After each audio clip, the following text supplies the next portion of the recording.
Hi, my name is April Nicolas, and welcome to the three-part video series of how to create true happiness, health, and wealth from within by keeping it simple. Um, Taking the survey, we understand that, like millions of people, you guys are feeling a lot of fear and unfulfillment in most areas of your life. What you're going to get out of this three-part video series are three simple tools that you can apply today that would affect all areas of your life and start working towards a more fulfilling and what I would call living your best life. How do I know that these things work? It's because I have applied it in my own life, and I have shared it with many other people and clients, and they too have applied it in their life and have created a life that they can honestly say they love. Part of the problem is in how we relate to ourselves. It mirrors how we relate to other people. It leaks over to our careers, our finances, and how healthy we are, mind, body, and soul.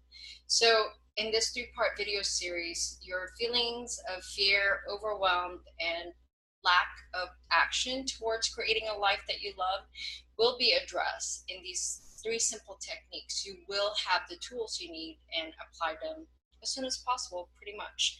So here is why this is so important to me. It's so important because it is not end result and then you're done. Nobody has their life perfected in a sense of, you learn these techniques, these tools, and you never get triggered again. That's not how this works. Life is a series of ebbs and flows, just like the ocean. So you're going to get up and then you're going to feel down. It's called stretching and growing. Life presents us with situations that allows us to bring up things that we may still be holding on to, past resentments, hurt, pain, allowing us to see where our adjustments need to be made in our core beliefs. One thing people don't understand is that how we think, how we talk, and how we do things affect how we live. So those are all tied into our core beliefs. So if something's not working, something has to be tweaked and adjusted, whether it's how you think or how you talk or how you're doing things, or really do a check on your core beliefs. What is important to you? For the most part, sometimes we grow up with things that core beliefs that were passed on to us by our family, or we are told by society that this is how it's supposed to be, so we follow it. In this three-part video series, you're going to get three tools, as I said. So one will help you and relieve you of feeling overwhelmed with dealing with life and loosen that burden of feeling like things are just fearful and you feel unfulfilled. And because when you feel that way, it doesn't just affect, you know, one thing, it affects everything. The second tool you're going to get is a technique that I've used on my own and I've shared it with my clients, and it's very simple, just like the first tool. It is, it's going to help you observe your life and be responsive instead of reactive. So the first tool allows you to lift your burdens and feel more capable of making clear decisions and have some clarity and focus. The second will give you some space to pause and reflect and be responsive instead of reactive. The third technique will help you deal with your feels and challenges, those feelings that make you feel blocked and weighed down by, you know, everyday life. It's gonna help you to take more chances and leaps in pursuing your dreams, or taking chances in creating some changes and have a what we would call your best life yet. And so one of the things I want to tell you is that I have been through it, and I can tell you that because some of you have watched the summit, and you know that I've come from a family of dysfunction in both sides. It is not easy. There was a lot of traumatic experiences that my parents went through that then leaked onto us. In a nutshell, 5 kids, one mom came over from the Philippines with 2 suitcases to start over to get away from my alcoholic drug addict father, who is abusive physically, mentally, and emotionally. Starting over here into my mom's family, we also had dysfunction in this side, and it's not that easy to go from one end of dysfunction to another, and then you're left with thinking like I always have to be on my toes to watch out for, am I doing enough? Am I doing more than I should to take care of things, of people, my siblings, my mom? And so my whole life in my childhood was based on doing more, better, harder. And so I carried those scripts into my adulthood. And not only that I ended up marrying somebody like my dad because I focused so much on not doing that, that I attracted it, I also became controlling, perfectionist. I wanted everything done in a sequence of events that made it seem like I'm always doing more and better. I also did for everybody else, which left me empty to do for myself.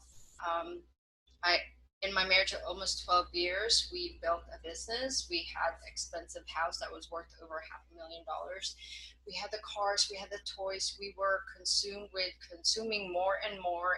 And it didn't dawn on me that all these things that I accumulated still didn't make me feel happy or alive or fulfilled in my life. It was like, somebody once said to me, it's like you're in a race with your neighbors of who can have more and do better. And then you finally, you're just like, you know what? I surrender. Like, you win. Because none of those things really fulfilled me. By the time I ended that relationship, I knew for a fact that I was leaving because of me, not because of what he's done in the relationship, because I've forgiven him for that. I had to take full 100% accountability for the choices I've made in my past so that I can create more conscious choices going forward. And that means thinking better thoughts about myself, that I'm just more worthy, if not the same, as my ex. I am supposed to take care of myself as I would my own kids. I spent a lot of time making sure he was okay or the kids are okay, that I was not okay. Because of those choices, when I left them, I ended up building a relationship with myself and dating myself, finding out what I like, finding out what I don't like. I ended up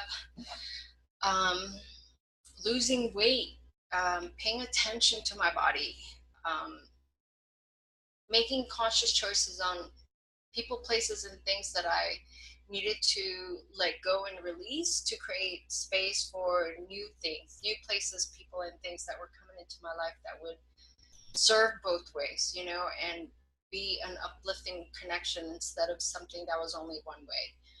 Also, I got to say no to the things that didn't feel good to me. So if I was invited to go somewhere and I wasn't really that interested, I was able to say no, and that was the end of it without justifying. Um, Another thing that really helped was that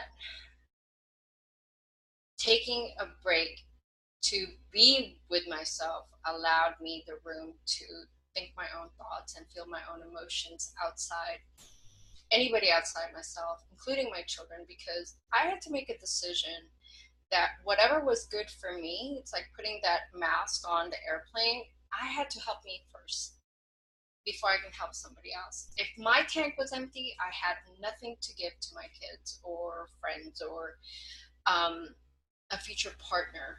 And so I needed to make sure that the person I was looking at in the mirror is somebody I like. And then eventually I love.